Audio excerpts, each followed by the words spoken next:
Hi friends, welcome back to my channel Easy Threads and Needle. என்னை பிரியங்கா. இந்த வீடியோவில் 33 size blouse எப்படி stitching பண்ணுறதுன்னு காட்ட போகிறேன். ஆல்ரெடி இதனோட கட்டிங் வீடியோ போட்டிருப்பேன். இப்போ நான் கேன்வாஸ் நெக்குக்கு நான் கொடுக்கல, அதனால் லைனிங் கிளாத் எடுத்திருக்கேன். நம்ம நெக்கை விட சுற்றி ஒரு 1 இன்ச் இருக்க மாதிரி எடுத்திருக்கேன். கஸ்டமர் என்ன கேட்டிருக்காங்கன்னா பாட் நெக் கேட்டிருக்காங்க. அதுக்கேற்ற மாதிரி நான் ட்ராயிங் பண்ணிக்கிறேன். நம்ம எவ்வளோ அளவு இருக்கோ அதை அப்படியே அக்யூரேட்டாக வைக்கிறேன். நான் வச்சுட்டு பாட் நெக் மாதிரி ஒரு ஷேப் போட்டு எடுத்துக்கிறேன். நெக்கோட ஹைட் பார்த்திங்கன்னா 9 இருக்குது. அதனோட அகலம் பார்த்திங்கன்னா 5 இருக்குது. நான் 2 கணக்கு பண்ணி ஃபஸ்ட்டு ட்ராயிங் போட்டு ட்ரேஸ் எடுத்துட்டேன். இப்போ இன்னொரு பக்கம் அதை ட்ரேஸ் எடுத்துகிட்ருக்கேன்.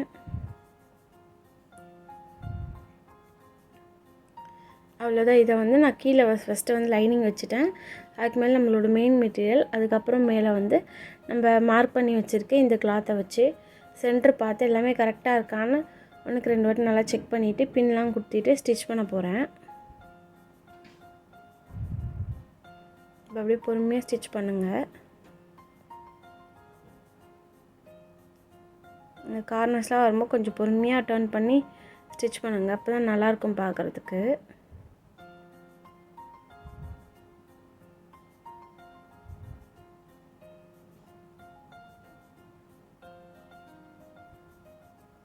நீங்கள் இந்த மெத்தட்லேயும் ஸ்டிச் பண்ணலாம். இதுக்கு பதிலாக நீங்கள் கேன்வாஸும் வைக்கலாம். நான் கேன்வாஸ் எடுக்கலை, நமக்கு லைனிங் கிளாத்தே இருந்ததுனால நான் அதையே வச்சு ஸ்டிச் பண்ணுறேன்.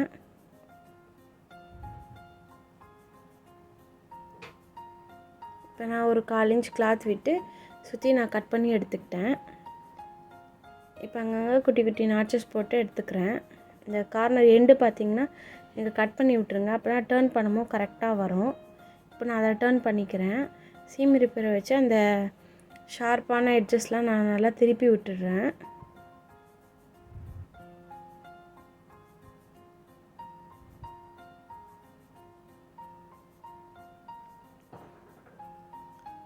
இப்போ இந்த முனையெல்லாம் நல்லா கீறி விட்டுட்டு நான் ஃபஸ்ட்டு எட்ஜு தையல் போட போகிறேன்.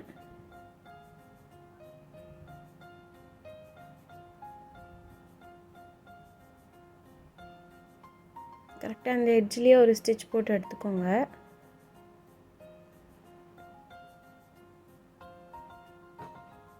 நெக் பீஸை மட்டும் இழுக்காமல் பொறுமையாக நீங்கள் ஸ்டிச் பண்ணுங்கள். எப்போவுமே நெக்கை மட்டும் பொறுமையாக ஹேண்டில் பண்ணுங்கள்.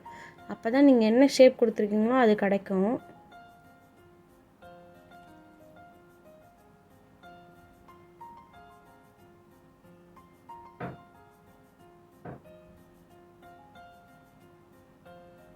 இப்போ நான் உள்ளே கொடுத்துருந்தால அந்த கிளாத்தை அந்த ஓரத்தை லைனிங்கோடு வச்சு அட்டாச் பண்ண போகிறேன். அந்த ரா எட்ஜஸ் மட்டும் பிரித்து அதை அப்படியே மடித்து இந்த லைனிங்கோடு அட்டாச் ஆகிற மாதிரி ஒரு ஸ்டிச் போட்டு எடுத்துக்கிறேன். உங்களுக்கு பார்த்திங்கன்னா புரிஞ்சிருக்கும் நான் என்ன பண்ணிகிட்ருக்கேன்ட்டு. இங்கே நம்ம எட்ஜு தான் இருக்கிறதுனால அங்கே நமக்கு த்ரெட்டு வராது, அதனால் நான் அந்த பக்கம் மட்டும் அப்படியே விட்டுட்டேன். இப்போ நான் சுற்றி ஒரு 1/4 இன்ச்சில் அட்டாச் பண்ணிக்கிறேன். துணி எங்கேயும் சுருக்கம் இல்லாமல் நல்லா நீட்டாக இது பண்ணி விட்டு பண்ணுங்கள். கீழே மட்டும் ஒரு 1/2 இன்ச்சு நான் விட்டுக்கிறேன். சுற்றி 1/4 இன்ச் விட்டு எண்டில் மட்டும் 1/2 இன்ச் விட்டுடுறேன்.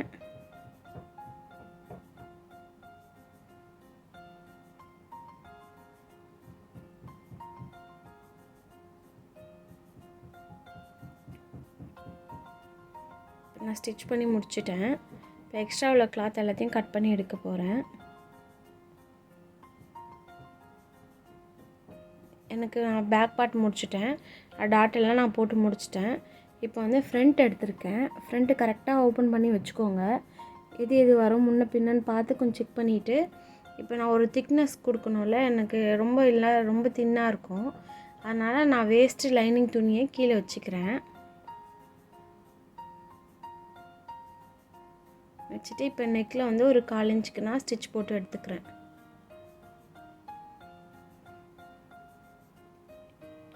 இப்போ நம்ம 1/4 இன்ச் போல் கிளாத் விட்டு ஃபுல்லாக கட் பண்ணிவிட்டு நாட்சஸ் போட்டு நம்ம அப்படியே திருப்பி எடுத்துக்கலாம்.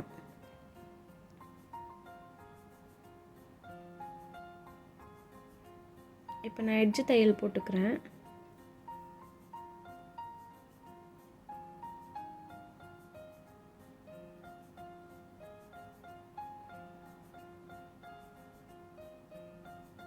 இப்போ உள்ளே இருக்க கிளாத்தை வந்து ஒரு 3/4 இன்ச்சுக்கு மட்டும் விட்டுட்டு பேலன்ஸ் உள்ள எல்லாத்தையும் நான் கட் பண்ணி எடுத்துட்டேன். இப்போ லைனிங்கையும் நம்ம மெயின் கிளாத்லேயும் சுற்றி அட்டாச் பண்ணிக்கிறேன். எங்கேயும் சுருக்கம் இல்லாமல் நீட்டாக பண்ணுங்கள். அப்போ தான் பார்க்க ஃபினிஷிங் உங்களுக்கு நல்லாயிருக்கும்.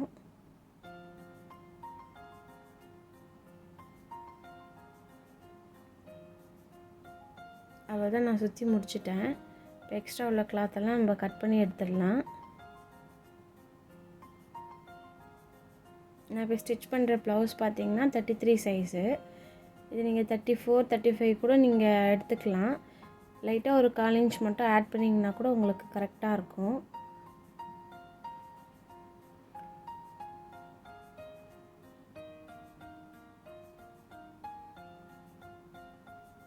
இப்போ வந்து நான் அந்த க்ராஸை வந்து ஈவனாக வச்சுக்கிறேன். அந்த மாதிரி பிடிச்சிங்கன்னா தான் உங்களுக்கு டாட் கரெக்டாக வரும். நான் இப்போ இவங்களுக்கு பார்த்திங்கன்னா 1.25 இன்ச்சு எடுத்திருக்கேன்.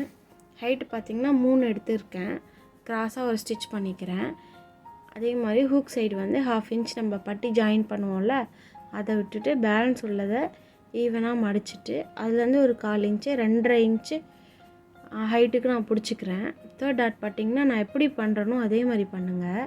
உங்களுக்கு கரெக்டான இடம் கிடைக்கும். நம்ம எங்கே தேர்ட் டாட் பிடிக்கணும் உங்களுக்கு ஒரு ஐடியா கிடைக்கும்.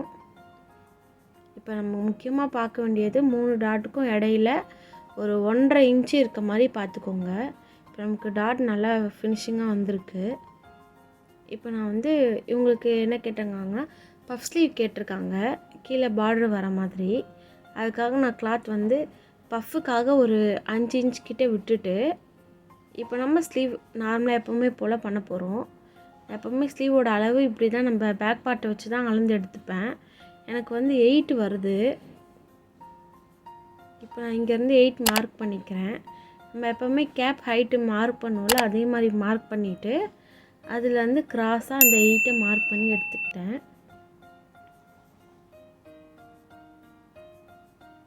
பஃப் ஸ்லீவ் ரொம்ப ஈஸி தான்.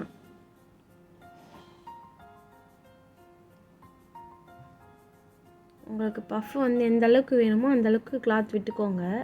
நான் இவங்களுக்கு பார்த்திங்கன்னா 5 விட்டுருக்கேன். 3.5லேருந்து எவ்வளோ வேணாலும் விடலாம், நம்ம விருப்பம்தான். இப்போ நான் எங்கெல்லாம் அந்த சென்டர்லலாம் நான் நாச்சஸ் போட்டு எடுத்துக்கிறேன். ஏன்னா எனக்கு அப்போ தான் நான் ஸ்லீவில் ஜாயிண்ட் பண்ணும்போது எனக்கு ஈஸியாக இருக்கும். இப்போ நான் அப்படியே ஃப்ரண்ட்டுக்கும் சேர்த்து மார்க் பண்ணி எடுத்துக்கிறேன். ஒரு சின்ன ஷேப் போட்டு எடுத்துட்டேன், உங்களுக்கு தெரியும்.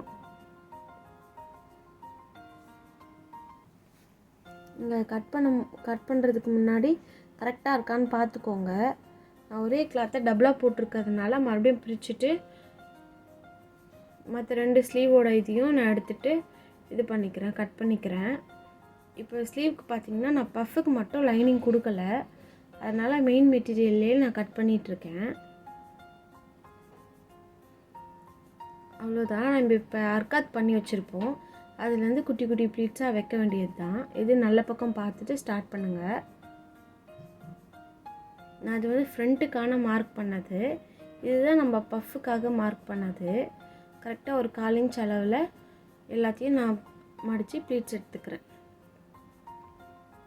இது இந்த அர்க்காத்துலேருந்து அடுத்து நம்ம எந்த அர்க்காத்து நமக்கு தேவையோ அந்த அளவுக்கு நம்ம மடித்து தைச்சிக்கிறோம்.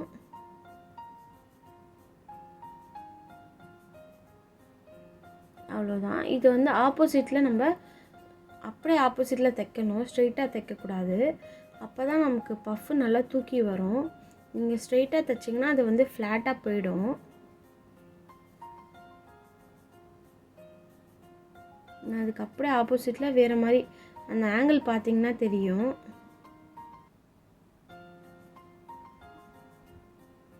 அவ்வளோதான். நான் அந்த அர்க்காத் வரலாம் ஸ்டிச் பண்ணிட்டேன். அவ்வளோதான், எனக்கு பஃப் நீட்டாக வந்துடுச்சு. இப்போ நம்ம வந்து அது கீழே வைக்கிற பார்டர் நம்ம ரெடி பண்ண போகிறோம்.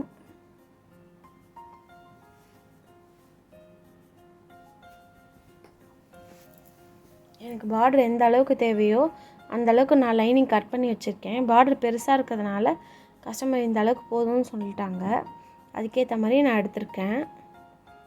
கீழே ஒரு 1/2 இன்ச்சுக்கு நான் ஃபஸ்ட்டு ஜாயின் பண்ணிடுறேன். ஜாயின் பண்ணிவிட்டு என்னோடய லைனிங் தவிர்த்து பேலன்ஸ் உள்ள கிளாத்தெல்லாம் நான் கட் பண்ணி எடுத்துக்கிறேன். இது வந்து நம்ம பிசுறு இல்லாமல் ஸ்டிச் பண்ண போகிறோம். அதுக்காக இப்போ நான் இதில் வந்து சென்டர் பார்த்து மார்க் பண்ணிக்கிறேன்.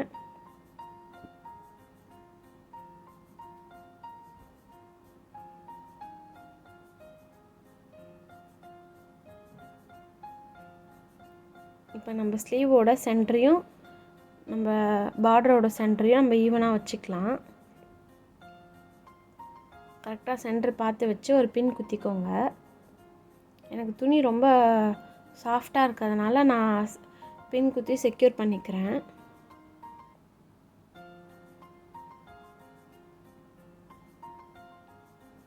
இந்த மெத்தட்லேயும் ஸ்டிச் பண்ணலாம். நீங்கள் பார்டரை டைரெக்டாக ஜாயின் பண்ணிவிட்டு பேலன்ஸ் அப்புறமா நம்ம ஓவர்லாக்கும் பண்ணிக்கலாம். அந்த மெத்தடும் பண்ணலாம். உங்களுக்கு எது விருப்பமோ பண்ணிக்கோங்க. நான் இப்போ இப்படி தான் பண்ணுறேன். வெளியே தெரியாத மாதிரி தான் ஸ்டிச் பண்ணுறேன். கரெக்டாக ஒரு 1/2 இன்ச்சுக்கு நான் ஸ்டிச் போட்டு எடுத்துக்கிறேன். துணி எப்போவுமே இழுக்காமல் அது எப்படி இருக்கோ அதே இடத்துல வச்சு ஸ்டிச் பண்ண பாருங்கள். அப்போ தான் உங்களுக்கு நல்லா நீட்டாக கிடைக்கும்.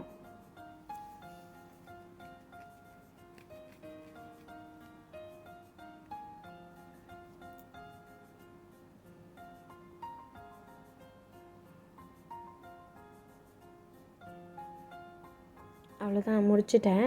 இப்போ உள்ளே இருக்க கிளாத்லாம் நான் எடுத்து முடிச்சிட்டேன்னா எனக்கு பஃப் வந்து ரெடி ஆகிடும்.